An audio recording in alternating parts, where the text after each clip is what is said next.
Hello, Pristika. Hello, hello, Hello. hello.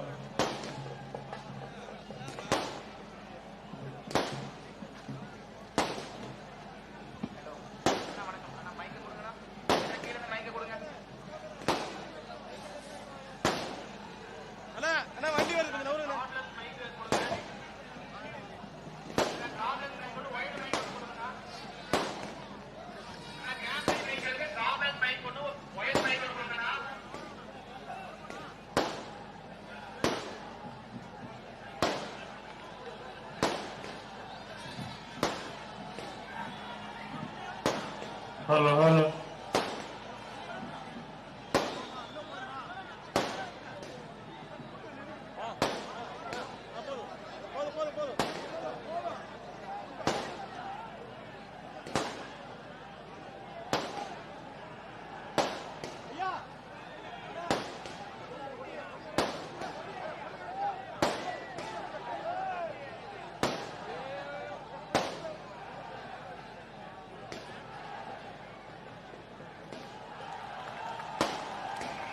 Hello.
Mic on பண்ணி விடுங்க.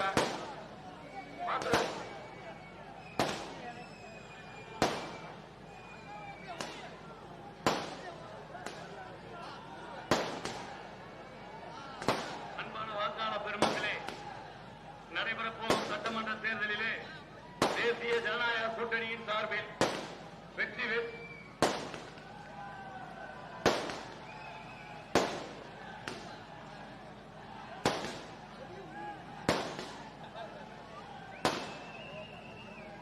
தேசிய ஜனநாயக கூட்டணியின் சார்பில்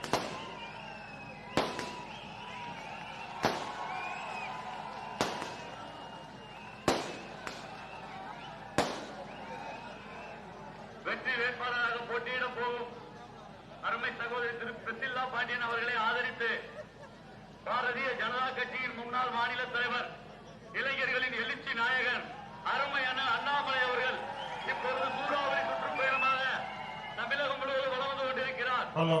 ஒரு பகுதியாக நமது ராஜபாளையம் சட்டமன்ற தொகுதியிலே உங்களை எல்லாம் சந்திக்க மண்ணின் மைந்தர் முன்னாள் மாநில தலைவர் அருமை அண்ணன் அண்ணாமலை அவர்கள் இதோ உங்கள் மத்தியிலே தாமரை சின்னத்திற்கு வாக்கு கேட்டு வந்துள்ளார்.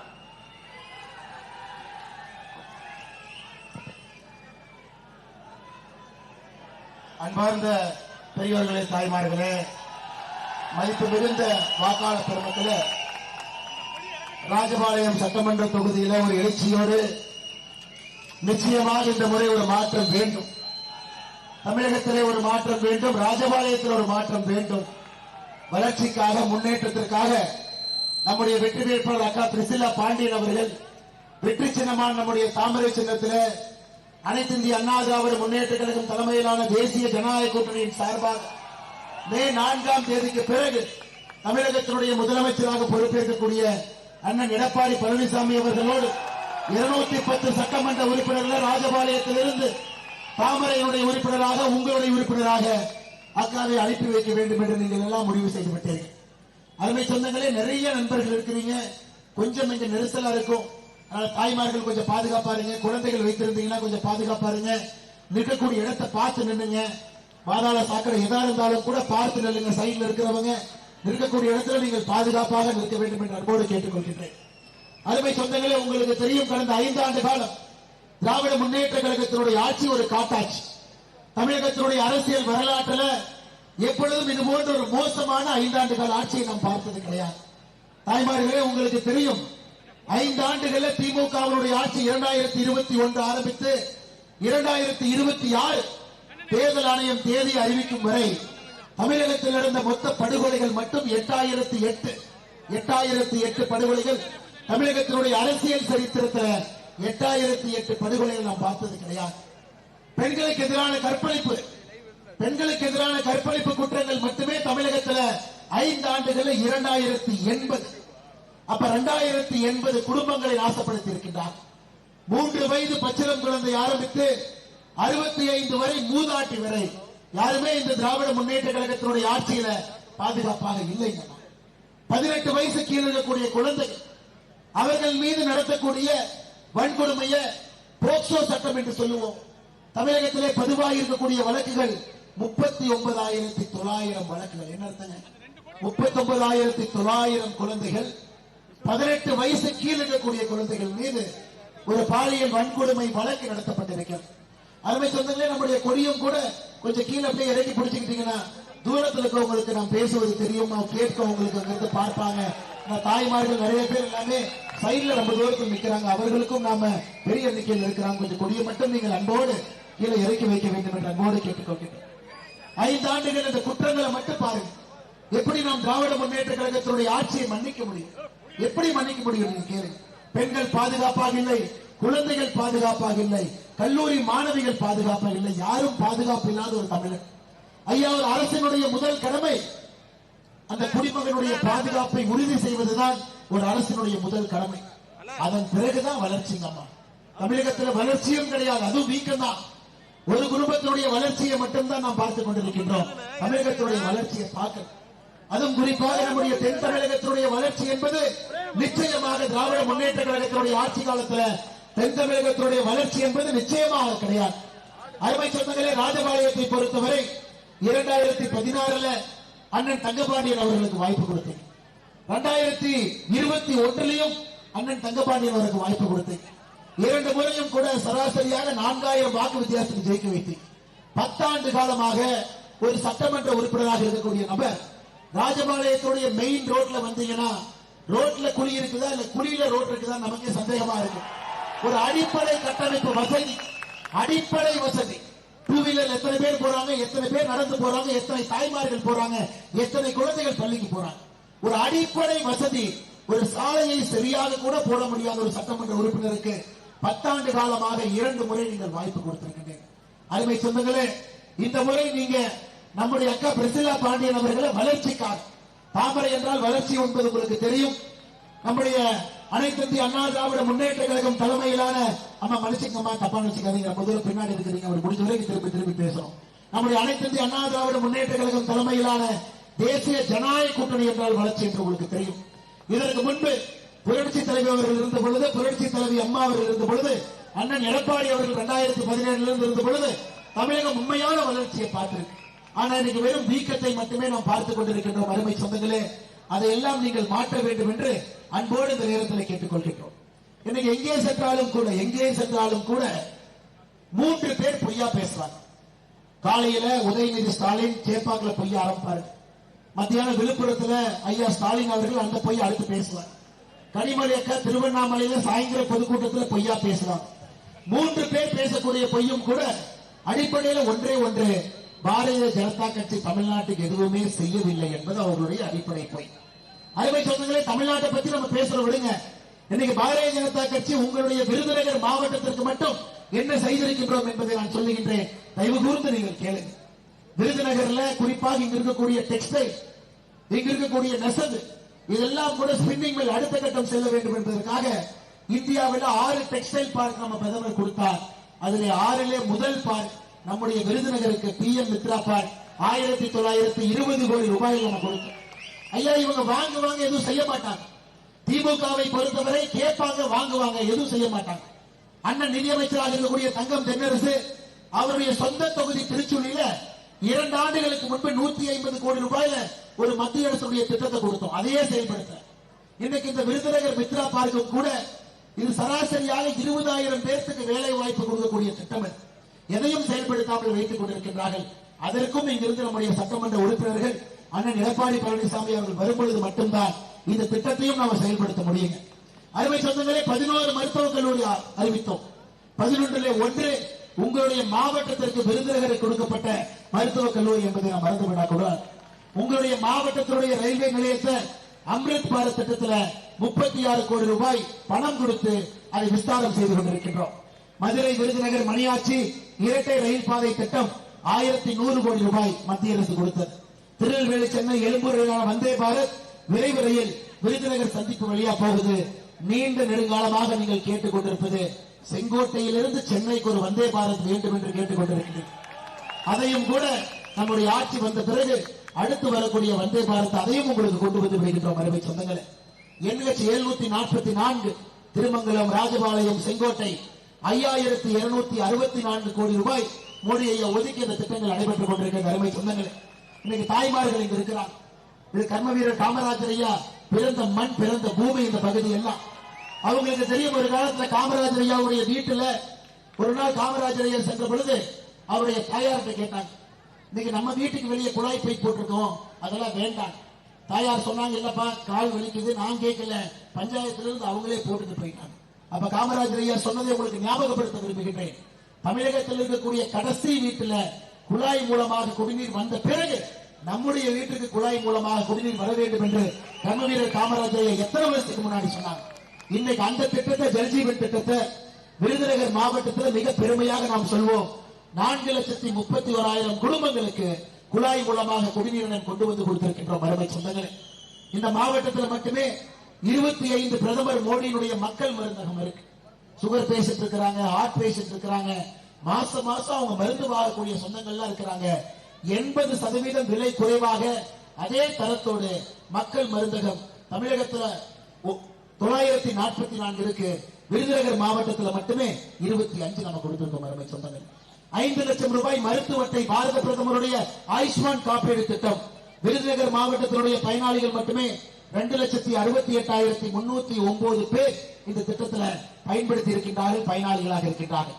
சிறு குறு நிறுவனம், பட்டாசு தொழிற்சாலையிலிருந்து, தீப்பெட்டியிலிருந்து, பிரிண்டிங் பிரஸ்ல இருந்து எத்தனை தொழிற்சாலைகள் விருதுநகர் ராஜபாளையத்தை இந்த மாவட்டத்துக்குள்ள எவ்வளவு இருக்குதுங்க ஐயா. அதற்கு மட்டுமே நாம் கொடுத்திருக்கக்கூடிய சிறு குறு நிறுவனங்களுக்கான கடன் மட்டுமே 5,476 கோடி ரூபாய் நாம் இந்த ஒரு மாவட்டத்திற்கு மட்டுமே கொடுத்திருக்கின்றோம். ஐயா, நான் சொல்லிக்கிட்டே போலாம். விவசாயிகளுக்கு வருடத்திற்கு 6,000 ரூபாய் கொடுக்கக்கூடிய திட்டம் இந்த ஒரு மாவட்டத்தில் மட்டுமே 51,785 விவசாயிகள் இருக்கிறாங்க. இந்த ஒரு மாவட்டத்தில் மட்டுமே 1,69,000 ஹெக்டேர் நிலங்களுக்கு 827 கோடி மதிப்பில் பயிர் காப்பீடு செய்திருக்கின்றோம். ஐயா, நான் தம்பட்டம் அடிக்கலைங்க ஐயா. நான் உங்களுடைய வரிப்பணம், நீங்க கஷ்டப்பட்டு வேர்வை சிந்து சம்பாதிச்ச பணத்தை நாம திரும்ப உங்களுடைய வளர்ச்சிக்காக அதை கொடுக்கணும். இது தம்பட்டம் அடிப்பதற்கோ பெருமையாக சொல்வதற்கோ இல்லைங்க ஐயா. எதுவுமே கொடுக்கவில்லை என்று சொல்லக்கூடிய சில குழுக்களுக்கு சொல்ல வேண்டிய கட்டாயம் எனக்கு இருக்கு. மத்திய அரசு இவ்வளவு கொடுத்தும் கூட ஒரு முதலமைச்சர் ஒரு பேப்பரை வாங்கி படிச்சு பார்த்தா தெரியும் எவ்வளவு திட்டங்கள் நாம் கொடுத்திருக்கின்றோம், விருதுநகர் கொடுத்திருக்கின்றோம், எவ்வளவு திட்டங்கள் ராஜபாளையத்துக்கு கொடுத்திருக்கின்றோம். பொய்யாக பேசிக்கொண்டு சுற்றிக் கொண்டிருக்கிறார்கள். அருமை சொந்தங்களே, அருமை சொந்தங்களே, அது மட்டும் இல்ல, எந்த அளவுக்கு சட்டம் ஒழுங்கு கெட்டிருக்கிறது என்பதை உதாரணமாக சொல்கிறேன். சமீபத்தில் ராஜபாளையத்தில் நான் பேப்பர்ல படிச்சிருங்க, அருள்மிகு நச்சாடை தவிர்த்தருடைய சுவாமி திருக்கோவில்ல திருட வந்த பொழுது அதை தடுத்த 2 வாட்ச்மேன் அங்கேயே வெட்டி கொன்று அதன் பிறகு ஒரு பெரிய பிரச்சனையாக இருக்கிறது. அதையும் பார்க்கிறோம். அது மட்டுமில்லை அருமை சொந்தங்களே, இதே விருதுநகர் மாவட்டத்தில் 2022-23 2 கேஸ். இருக்கங்குடி கிராமத்தில் ஒரு 16 வயது பெண்ணை 1 வருட காலமாக தொடர் பாலியல் வன்கொடுமை, கைது செய்யப்பட்டவர் யாருன்னா அந்த பகுதியினுடைய திமுக ஊராட்சி தலைவருடைய மகன். அதன் பிறகு 8 மாதங்களாக கூட்டு பாலியல் பலாத்காரம் திமுக இளைஞரணியினுடைய நிர்வாகி ஜுனைத் மற்றும் அறிகிறன். அதாவது முதலாக தமிழ்நாட்டில் பார்க்கிறோம், பெரும் குற்றத்துடைய குற்றவாளி யார் இருக்கிறாங்கன்னா திராவிட முன்னேற்ற கழகத்தினுடைய பொறுப்பில் இருக்கக்கூடியவர்கள் பெரும் குற்றவாளிகளாக இருக்கின்றார்கள். அருமை சொந்தங்கள், விழுப்புரம் கள்ளக்குறிச்சி போய் கள்ளச்சாராய கேஸ்ல அக்யூஸ்ட் 1 கண்டுகுட்டி யாருன்னு பாத்தீங்கன்னா திராவிட முன்னேற்ற கழகத்தினுடைய உறுப்பினர். இவர்கள் எல்லாம் தொடர்ந்து தமிழகத்தில் எந்த அநியாயத்தை நாம் பார்த்தது கிடையாது. ஒரு கட்சியினுடைய அடிப்படை தொண்டன், மக்கள் ஓட்டு போட்டாங்க, ஆட்சியில் இருக்கிறோம், நமக்கு லைசன்ஸ் கொடுத்துட்டாங்க, எப்படி வேணாலும் கொள்ளையடிக்கலாம் என்பதற்காக திமுகவினுடைய பதவியில் இருப்பவர்கள் இன்னைக்கு பல குற்ற சம்பவங்களில் ஈடுபட்டுக் கொண்டிருக்கிறார். முதலமைச்சர் அவர்களும் தடுப்பதை போல் நமக்கு தெரியவில்லை. அருமை சொந்தங்களே, அதற்கும் இந்த ஆட்சி இங்கிருந்து நீங்கள் வெளியேற்ற வேண்டும் என்கின்ற அன்பான வேண்டுகோளை உங்கள் முன்னால் வைக்கின்றேன். தாய்மார்களே, நீங்க இங்க இருக்கிறீங்க, தாய்மார்களுக்கு தெரியும், நாங்க ஆட்சிக்கு வந்தவுடன் முதல் நாள் முதல் கையெழுத்து தாய்மார்களுக்கு 1000 ரூபாய் என்று சொன்னார். முதல்ல 70 லட்சம் பேர், 80 லட்சம் பேர், சண்டை போட்டு 90 லட்சம் பேர், 1,10,00,000 பேர், தேர்தலுக்கு முன்னாடி 1,31 லட்சம் பேர். முதல் 28 மாசம் யாருக்கும் 1 ரூபா கூட வரலீங்க. சட்டமன்றத்தில் நம்முடைய தலைவர்கள் எல்லாம் பிரச்சனை செய்த பொழுது அன்னைக்கு நம்முடைய நிதியமைச்சர் பிடிஆர் அவர்கள் சொன்னாங்க, நாங்க சொன்னோம், ஆனா எப்பன்னு சொன்னோமா அப்படின்னு யோசிப்பாங்க. இது ஒரு படத்தில் வடிவேல் அவர்கள் பேசுவதை போல பேசிக் கொண்டிருந்தார். ஆட்சி செய்ய தெரியாதவர்கள் ஆட்சியில் உட்கார வச்சீங்கன்னா எப்படி இருக்கும் என்பதற்கு இந்த ஒரு சம்பவம் சாட்சி. 28 மாசம் கழிச்சு 29வது மாசத்துல 1000 ரூபாய் கொடுக்க ஆரம்பிச்சாங்க. 32 மாசம் நம்முடைய தாய்மார்களுக்கு 32,000 வந்திருக்கு. பொங்கலுக்கு 5,000 வந்திருக்கு, 37,000. 37,000 ஒரு பக்கம் வைக்கலாங்கம்மா. ஆனா எத்தனை கடன் அதிகமா இருக்குன்னு யோசிப்பாரு. ஆட்சிக்கு வந்த பொழுது ரேஷன் அட்டையின் மீது இருந்த கடன் 2,10,000. இன்னைக்கு ரேஷன் அட்டையின் மீது இருக்கக்கூடிய கடன் 4,80,000. அப்ப 5 ஆண்டுகள்ல ஒரு ரேஷன் அட்டையின் மீது 2,70,000 ரூபாய் கடன் அதிகமாயிருக்கு. ஒரு நாளைக்கு கணக்கு பாருங்க, 150 ரூபாய் ஒரு நாளைக்கு உங்கள் ரேஷன் அட்டையின் மீது தமிழக அரசு கடன் வாங்கி இருக்கிறாங்க. ஆனா 37,000 ரூபாய் 5 வருஷத்துக்கு கூட்டி கழிச்சு பாருங்க, 1825 நாள் ஒரு நாளைக்கு 20 ரூபாய் கொடுத்திருக்கிறாங்க. ஐயா, இது பேரு தான் கருணாநிதித்தனம். கருணாநிதித்தனம்னா இதானுங்க ஐயா. ஒரு நாளைக்கு தாய்மார்களுக்கு 20 ரூபாய் கொடுத்து கடனை 150ஆக உயர்த்தி மொத்தமாக உங்களுக்கு நட்டம் என்பது 130 ரூபாய். அருமை சொன்னாங்க. இன்னைக்கு கனிமொழி அக்கா இன்னொரு பைய பேசிட்டு இருக்கிறாங்க. அவங்க தூங்கும் போது கனவுல வர்றதெல்லாம் காலையில உண்மை நினைச்சு மைக்கில வேற பேசி தொலைச்சிடறாங்க. நாம் பதில் வேற சொல்ல வேண்டியதாக இருக்கு. அருமை சொன்னாங்க. தாய்மார்கள் எல்லாம் தமிழ்நாட்டுல கேஸ் சிலிண்டர் இல்லாம ரோட்ல நின்று இருக்கிறாங்க. அருமை சொந்தங்களே, நீங்க சொல்லுங்க, தாய்மார்கள் இத்தனை பேர் இருக்கிறீங்க. கனிமொழி அக்கா எந்த சிலிண்டர் கடைக்கு போனாங்கன்னு தெரியல, கனிமொழி அக்கா எந்த சிலிண்டர் புக் பண்ணாங்கன்னு தெரியல, அவங்களுக்கு எந்த சிலிண்டர் வந்துச்சு. நீங்க பாருங்க, வளைகுடா போருக்கு பிறகு பெட்ரோல் விலை பாகிஸ்தான்ல 40% உயர்ந்திருக்கிறது, ஸ்ரீலங்கால 30% உயர்ந்திருக்கிறது. ஆனா இந்தியாவில் ஒரு பைசா கூட பெட்ரோலுடைய விலை வளைகுடா போருக்கு பிறகு வருகிறது. இது ஒரு அரசு எப்படி வெளியுறவுத்துறை கொள்கையை கையாள வேண்டும் என்பதற்கு உலகத்திற்கே சான்றாக இருக்கக்கூடிய ஒரு மனிதன் பாரத பிரதமர் நரேந்திர மோடி அவர்கள் என்பது நம் எல்லோருக்கும் பெருமை. அருமை சொன்னது. இதை யோசிச்சு பாருங்க, இந்த வளைகுடா போர் நடக்கும் பொழுது காங்கிரஸ் இருந்திருந்தா என்ன ஆகும் மட்டும் நீங்க யோசிச்சு பாருங்க. பெட்ரோல் இல்லாம நாம் எல்லாம் வீதியில் நின்று கொண்டிருப்போம். இன்னைக்கும் நான் பேசிக் கொண்டிருக்கும் பொழுது நம்முடைய பெட்ரோலியத்துறை அமைச்சர் திரு ஹர்தீப் சிங் பூரி கட்டார் நாட்டில் அடுத்து எப்படி எல்என்ஜியை கொண்டு வருவது என்பதற்காக ஒப்பந்தம் போடுவதற்காக கட்டாரில் நம்முடைய அமைச்சர் அவர்கள் இருக்கிறார். பொய்யாக பேசி இவர்கள் 5 ஆண்டு காலமாக செய்த எந்த ஒரு சாதனையும் சொல்லாம வெறும் பொய்யை மட்டும் பேசி திராவிட முன்னேற்ற கழகத்தினுடைய தலைவர்கள் தொண்டர்கள் ஓட்டு கேட்டுக் கொண்டிருக்கிறார். ஐயா, நமக்கு தெரியும், முதலமைச்சரை பொறுத்தவரை கணக்கில் வீக்கு நமக்கு தெரியும் ஐயா, நம்ம எல்லாருக்குமே தெரியும். ஏன்னா ஒரு சின்ன குழந்தையை கூப்பிட்டு கண்ணு 511 தேர்தல் வாக்குறுதி கண்ணு, அதுல 70 தான் நிறைவேற்றிருக்காங்கன்னா எத்தனை சதவீதம்னு கேட்டீங்கன்னா, அந்த சின்ன பாப்பா அங்க இருக்கிறாங்க தந்தையின் தோளுல, அந்த சின்ன பாப்பா சொல்லுவாங்க, அங்கிள் 70% தான் அங்கிள். அதாவது 70 வாக்குறுதி 511னா 15% தான் அங்கிள் நிறைவேற்றி இருக்கிறாங்க அப்படின்னு.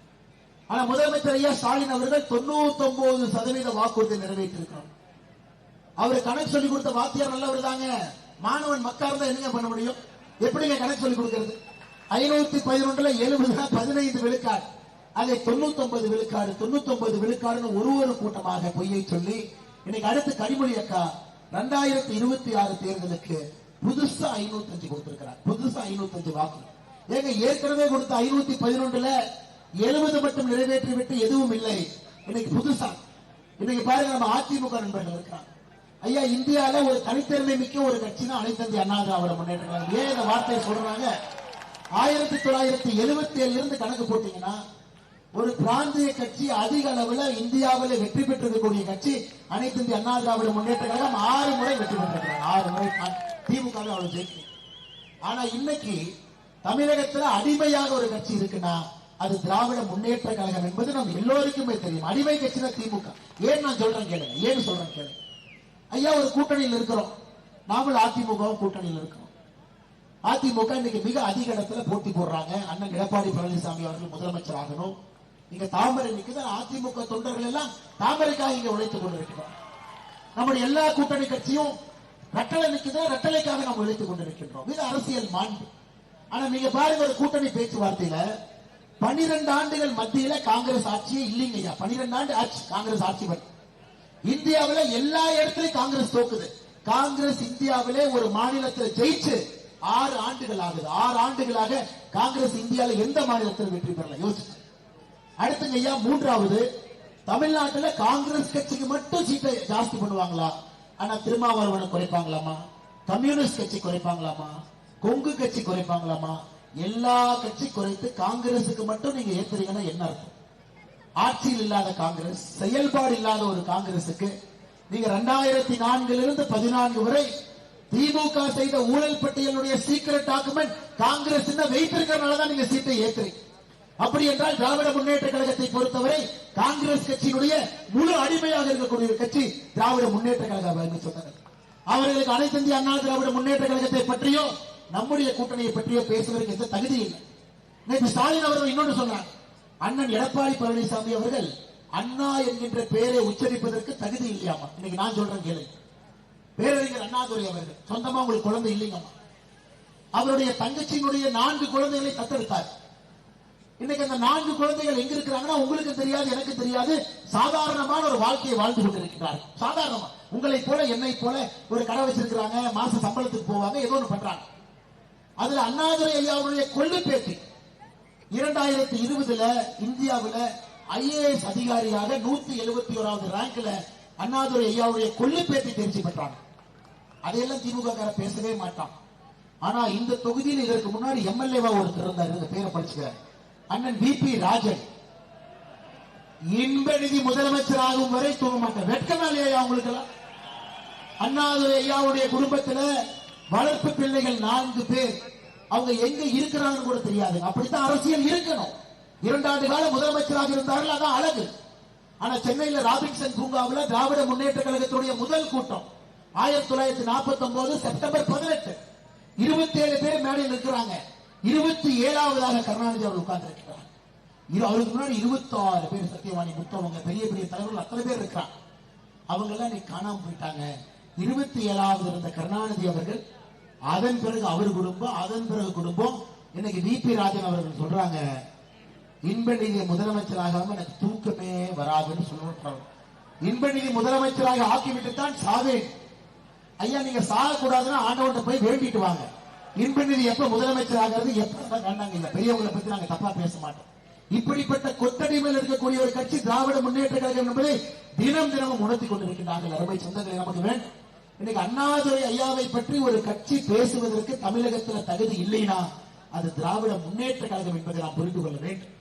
அது மட்டுமில்லை அருமை சொந்தங்களே, கடந்த 4-5 நாட்களாக கெட்ட வார்த்தையில தான் திட்டுறாங்க. நீங்க அரசியல் பிரச்சாரம் எல்லாம் போனீங்கன்னா உதயநிதி ஸ்டாலின் பேசுறதெல்லாம் நீங்க காதுல கேட்கவே முடியாது. ஆபாசமான வார்த்தைகள். ஐயா, எடப்பாடி என்னுடைய வயசு என்ன?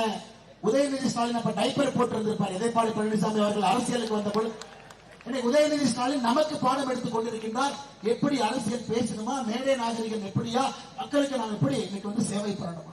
அருமை சொந்தங்களே, தயவு செய்து உங்களுக்கு தெரியும், 2 முறை இங்கே சட்டமன்ற உறுப்பினராக வாய்ப்பு கொடுத்த தங்கபாண்டியன் அவர்கள் 2 முறை எதுவும் செய்யல. ஆனா இன்னைக்கு பிரிசிலா பாண்டியன் அவர்கள் ஒரு தேர்ச்சி பெற்ற வழக்கறிஞர், 7 ஆண்டு காலமாக தமிழகத்தினுடைய பார் கவுன்சிலுடைய உறுப்பினர். அவருக்கென்று தனித்தன்மையான முத்திரை, யார் முத்திரையும் அக்காவுக்கு தேவையில்லை. அவருடைய தனித்தன்மையான முத்திரையில பாரதிய ஜனதா கட்சி, தேசிய ஜனநாயக கூட்டணி, அனைத்து இந்திய அண்ணா திராவிட முன்னேற்ற கழகத்தினுடைய தலைமையிலான தேசிய ஜனநாயக கூட்டணி, நம்முடைய கூட்டணி கட்சி எல்லோரும் சார்பாக உங்கள் முன்னாள் வேட்பாளராக இருக்கின்றார்.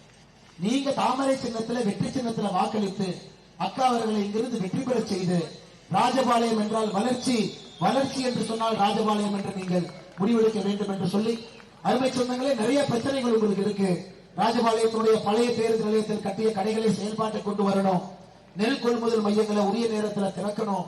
ஐயனார் கோவில் ஆற்று பகுதியில் கோவிலுக்கு சில நடைபாதை அமைக்கணும். மக்களுக்கு பெரிய தொந்தரவாக இருக்குது. மாம்பழம் அதிகமாக விளைவிக்கக்கூடிய ஒரு பகுதி. ஆனா மாம்பழ நூல் தொழிற்சாலை இங்க ஆரம்பிக்கணும். அதே போல ஐயா ராஜபாளையம் அரசு மருத்துவமனை ரிப்பனை போய் கட் பண்றாங்க. ரிப்பனை கட் பண்றாங்க. மருத்துவமனைக்குள்ள டாக்டரே இல்ல, டாக்டரே இல்ல, செவிலியர் இல்ல. எதுக்கே ரிப்பன் கட் பண்றீங்க? எதுக்கு ரிப்பன் கட் பண்றீங்க? சும்மா மருத்துவமனை பில்டிங் கட்டி வச்சுட்டு ஆத்திர அவசரத்துக்கு மக்கள் எங்க போவாங்க? அதனால அக்கா அவர்கள் எம்எல்ஏவா வந்துதான் டாக்டரே போட மாட்டேங்குது. இன்னைக்கு ராஜபாளையத்துடைய அரசு மருத்துவமனையில யாருமே இல்ல, அது நியமிக்கணுங்க.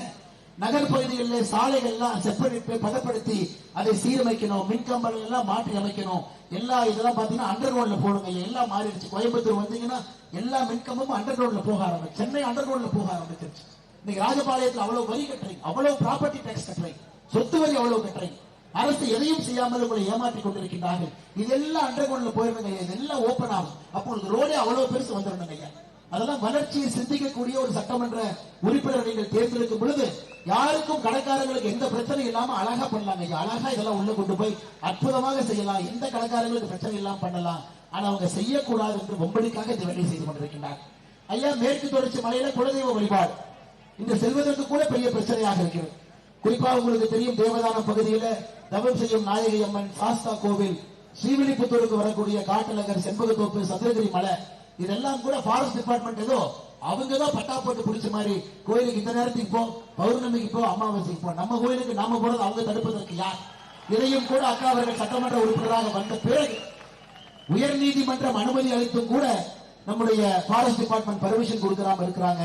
அதையெல்லாம் நாங்கள் செய்து விடுவோம் என்று அன்போடு உங்களுக்கு சொல்லி, அதே நேரத்தில் அருமை சொந்தங்களே, நாம் ஏற்கனவே சொன்னோம், மத்திய அரசு ராஜபாளையத்திற்கு விருதுநகருக்கு நாம் என்னெல்லாம் செய்திருக்கின்றோம் என்று தொடர்ந்து அதை செய்வோம் என்று சொல்லி, அருமை சொந்தங்களே, உங்களிடம் ஒரே ஒரு வேண்டுகோளை மட்டும்தான் இந்த நேரத்தில் வைக்கிறேன். என்டிஏவனுடைய வாக்குறுதி உங்களுக்கு தெரியுங்கய்யா. என்டிஏவனுடைய வாக்குறுதி மகளிருடைய உரிமை தொகை நாம் ஆட்சிக்கு வந்தவுடன் 2000 உயர்த்தப்படும் என்பது உங்களுக்கு தெரியும். அது நிச்சயமாக நாம் செயல்படுத்தி காட்டுவோம். மகாராஷ்டிராவில் 2100 ரூபாய் அங்கே செயல்பாட்டில் இருக்குது. அருமை சொந்தங்களே, ஆண்டுக்கு 3 முறை விலையில்லாத இலவச எரிவாயு சிலிண்டர் உங்களுக்கு வரும் என்று அண்ணன் எடப்பாடி பழனிசாமி அவர்கள் சொல்லியிருக்கின்றார்கள். அதுவும் உங்கள் இல்லம் தேடி வரும். 5 லட்சம் மகளிருக்கு இருசக்கர வாகனம் வாங்க 25,000 ரூபாய் உங்களுக்கு மானியமாக கொடுக்கப்படும் என்று சொல்லி இருக்கின்றோம். அதுலயும் பாதுகாப்பா போகணும். அதுக்கு முதல்ல ரோடு நல்லா போடணும் ஐயா. அதையும் சிறப்பாக நாங்கள் செய்து விடுகின்றோம் என்று சொல்லி, விலையில்லாத பிரிட்ஜ், இன்னைக்கு திமுக பாருங்க, அடுத்த டோப்பி நமக்கு போடுறான். தாய்மார்களே அடுத்த டோப்பி போடுறான். அவன் டோக்கன் கொடுப்பான். நம்ம டோக்கன், யோ எங்க போய் டோக்கனை வாங்குறது? நான் சொல்ற கடைக்கு போமா, அந்த கடைக்கு போய் கியூல நின்று அந்த டோக்கனை கொடுத்து, ஐயா இதெல்லாம் இன்னைக்கு பண பரிவர்த்தனை என்பது பட்டனை தட்டினீங்கன்னா அக்கௌண்ட்டுக்கு வந்துருக்கு. மோடி ஐயா லட்சக்கணக்கான பணத்தை அக்கௌண்ட்டுக்கு தட்டி அனுப்புறார். நேரடியாக உங்களுக்கு தேவையான அனைத்தும் கொடுப்போம். இதுலயும் டோக்கன் முறை என்று தொப்பி அடிக்கக்கூடிய திராவிட முன்னேற்ற கழகத்தை நீங்கள் நிராகரிக்கும். முதலமைச்சருடைய நேரடி கட்டுப்பாட்டுல கஞ்சா சிறப்பு டாஸ்க் போர்ஸ் நம்முடைய அண்ணன் எடப்பாடி பழனிசாமி அவருடைய நேரடி கட்டுப்பாட்டில் கொண்டு வர இருக்கின்றார்கள். அதுவும் நம்முடைய தாய்மார்களுக்கு மகிழ்ச்சி கொடுக்கக்கூடிய செய்தி. அது மட்டும் இல்ல, திராவிட முன்னேற்ற கழகத்தில் ஏற்றப்பட்ட சொத்து வரி, பால் வரி எல்லாத்தையும் ஏற்றிட்டாங்க. அதற்கு உங்களுக்கு உதவித்தொகையாக உடனடியாக 10,000 ரூபாய் உங்களுடைய வங்கி கணக்குக்கு வர இருக்கிற தாய்மார்களே, அதையும் நீங்கள் மறந்துவிடக் கூடாது என்று சொல்லி, இன்னைக்கு ஐயா ஒன்றே ஒன்று மட்டும் சொல்லிடுறேன். அக்கா பாருங்க, மிக தெளிவாக சொல்லுகின்றார். மிக முக்கியமே இந்த பகுதியில் தண்ணீர் பிரச்சனை. தண்ணீர் பிரச்சனை 15 நாளைக்கு ஒருக்கா தான் குடி தண்ணீர் வருது. உங்களுக்கு தெரியும், கடந்த 5 ஆண்டு காலமாக விவசாயத்திற்கு எதுவும் செய்யலனா நம்முடைய முதலமைச்சர் ஐயா மு க ஸ்டாலினுடைய சாதனை. ஐயா நான் சத்தியமா சொல்றேன், ஒரு கறவை பசுமாட்டை கொண்டே ஒரு முன்னாடி நிறுத்துங்க. அவர் மேலையும் பார்ப்பாரு, கீழையும் பார்ப்பாரு. என்னையா பாக்குறீங்கன்னா, இல்ல தம்பி, பால் காம்புல இருந்து வருதா கொம்புல இருந்து வருதான்னு தெரியல, அதான் பாக்குறேன். இவர்கள்லாம் தமிழ்நாட்டுடைய முதலமைச்சராக இருந்து எப்படி விவசாயத்தை பெருக்குவாங்க? செண்பகவல்லி அணை பிரச்சனை, திராவிட முன்னேற்ற கழகத்துடைய தேர்தல் வாக்குறுதி அவங்களால சரி பண்ண முடியல. கேரள அரசு கிட்ட பேச முடியல. உங்களுக்கு விவசாயிகளுக்கு தேவையான தண்ணீரும் வரல, குடிநீரும் பிரச்சனை. இதற்கு முதல் முக்கியத்துவம் கொடுத்து நாம் செயல்படுவோம் என்று சொல்லி, ஐயா போன வாரம் எலெக்ஷன் கமிஷன் டிஜிபியை மாத்துச்சு. இந்த வாரம் எலெக்ஷன் கமிஷன் சீஃப் செக்ரட்டரியை மாத்துச்சு. 2 வாரத்தில் நீங்க முதலமைச்சரை மாற்ற வேண்டும் என்று சொல்லி, நம்முடைய அண்ணன் எடப்பாடி பழனிசாமி அவர்களை தமிழகத்தினுடைய முதலமைச்சராக மே 4ஆம் தேதிக்கு பிறகு அந்த பொறுப்பை நீங்கள் கொடுத்து உங்களுடைய சட்டமன்ற உறுப்பினராக தாமரை சின்னத்துல அக்கா பிரசிலா பாண்டியன் அவர்களை ஒரு சிறப்பு வெற்றி இந்த தொகுதியில் நீங்கள் கொடுத்து வளர்ச்சிக்காக அக்காவோடு நிற்க வேண்டும் என்று சொல்லி நம்மோடு எல்லா அற்புதமான தலைவர்கள் மேடையில் மீது நின்று கொண்டிருக்கின்றார்கள். அனைத்து இந்திய அண்ணா திராவிட முன்னேற்ற கழகத்தினுடைய ஆற்றல் மிகுந்த மாவட்ட செயலாளர் ராஜேந்திர பாலாஜிவன் அவர்கள் நம்மோடு இருக்கின்றார்கள். அவருக்கும் இந்த நேரத்தில் நெஞ்சார்ந்த வாழ்த்துக்களை வணக்கங்களை தெரிவித்து, அதே போல பாரதிய ஜனதா கட்சியினுடைய மாவட்ட தலைவராக இருக்கக்கூடிய அண்ணன் சரவணதுரை என்கின்ற ராஜா நம்மோடு இருக்கின்றார்கள். வாழ்த்துக்களை வணக்கங்களை தெரிவித்து, எப்பவும் ராஜபாளையத்தில் உங்களோடு இருக்கக்கூடிய ஒரு மனிதர் முன்னாள் சட்டமன்ற உறுப்பினர் அண்ணன் கோபால்சாமி அவர்கள். உங்களுடைய அன்பும் ஆதரவும் எப்பொழுதும் உங்களுடைய அன்பும் ஆதரவும் அண்ணன் கோபால்சாமி அவருக்கு இருக்கணும். வருகின்ற காலத்தில் மிகப்பெரிய பொறுப்புக்கு இந்த கட்சி அவரை எடுத்துச் செல்லும் என்கின்ற உறுதிமொழியும் கொடுத்து, அதே போல தொகுதியினுடைய அமைப்பாளராக அனைத்து இந்திய அண்ணா திராவிட முன்னேற்ற கழகம் சார்பாக இருக்கக்கூடிய அண்ணன் கிருஷ்ணராஜ் அவர்களுக்கு நெஞ்சார்ந்த வாழ்த்துக்களை வணக்கங்களை தெரிவித்து, பாரதிய ஜனதா கட்சியுடைய சட்டமன்ற பொறுப்பாளர் தங்கராஜ் அவர்களுக்கு, மண்டல் தலைவர்கள் பிரேம்ராஜா, சுரேஷ்குமார், சிவசக்தி, பாலகுமார் அவர்களுக்கு, தமிழக மக்கள் முன்னேற்ற கழகத்தினுடைய சார்பாக வந்திருக்கக்கூடிய எல்லா அருமை தொண்டர்கள் இங்கே வந்திருக்கின்றார்கள். மாநிலத்துடைய துணை பொதுச் செயலாளர் சண்முக சுதாகர் அவர்களுக்கு, மாவட்ட செயலாளர் தவக்கலை அவர்களுக்கு, மாநில இளைஞர்களுடைய தலைவர் அன்பு சகோதரர் வேங்கோ பாண்டியன் அவர்களுக்கு, அம்மா மக்கள் முன்னேற்ற கழகத்தினுடைய மாவட்ட செயலாளர் அருமை சகோதரர் சந்தோஷ் அவர்களுக்கு, தமிழ் மாநில காங்கிரசினுடைய மாவட்ட செயலாளர் தவமணி குரு அவர்களுக்கு இந்த நேரத்தில் நெஞ்சார்ந்த வாழ்த்துக்களை வணக்கங்களை தெரிவித்து, தென்னிந்திய பார்வர்ட் பிளாக் சார்பாக வந்திருக்கக்கூடிய தொண்டர்களுக்கு இந்த நேரத்தில் நன்றி கலந்த வாழ்த்துக்களை வணக்கங்களை தெரிவித்து,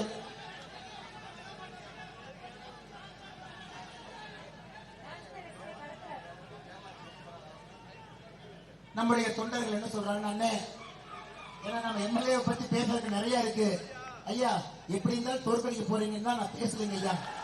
இன்னைக்கு நம்முடைய எம்எல்ஏ எல்லா ஊர்லயும் என்ன சொல்லுவாங்கன்னா, எம்எல்ஏ ரோடு போட்டாங்க, எம்எல்ஏ குடிநீர் கொடுத்தாங்கன்னு சொல்லுவாங்க.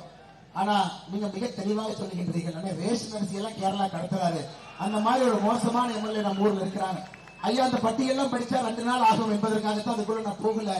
நான் முடிவு செய்து விட்டோம், 2 முறை கொடுத்துட்டோம், 2 முறை எதுவும் செய்யல, இந்த முறை வேண்டாம், மேலே திமுக வேண்டாம் என்று முடிவு செய்து விட்டோம், ராஜபாளையத்திலும் வேண்டாம் என்று முடிவு செய்து விட்டோம். இந்த முறை தேசிய ஜனநாயக கூட்டணி சார்பாக அக்கா பிரசிலா பாண்டியன் அவர்களை தாமரை சின்னத்தில், வெற்றி சின்னமான தாமரை சின்னத்தில் நீங்கள் வெற்றி பெற செய்ய வேண்டும் என்று அன்போடு கேட்டுக்கொண்டு, எல்லா நம்முடைய தொண்டர்கள் பின்னாடி இருக்கக்கூடிய தாய்மார்களுக்கு கொஞ்சம் பிரச்சனை ஆயிடுச்சு, தப்பா நினைச்சுக்காதீங்கம்மா, எல்லாம் தூரமா இருக்கிறீங்க, திரும்பி பேச முடியல, அவருக்கு நன்றி தெரிவித்து, பின்னால் இருக்கக்கூடிய எல்லா நம்முடைய தொண்டர்களுக்கு நன்றி தெரிவித்து, நம்முடைய கடைக்கார அண்ணன்களுக்கு எங்கனால கொஞ்சம் தொந்தரவாயிருக்கும், அதனால உங்க வியாபாரம் கெட்டு போயிருக்கும், அதுக்காக மன்னிப்பையும் கேட்டு பெரிய மனதோடு எங்களுக்கு அனுமதி கொடுத்து இங்க வந்திருக்கக்கூடிய எல்லா அன்பு சொந்தங்களுக்கும் நன்றி தெரிவித்து, அக்கா அவர்களை தாமரை சின்னத்துல வெற்றி பெற செய்ய வேண்டும் என்று சொல்லி பணிவன்போடு கேட்டு என்னுடைய உரையை முடித்துக் கொள்கின்றேன். நன்றிங்கம்மா, வணக்கம். பாரத் மாதா கி ஜெய். புரட்சி தலைவர் டாக்டர் எம்ஜிஆர் ஐயா அவருடைய புகழ் ஓங்குக.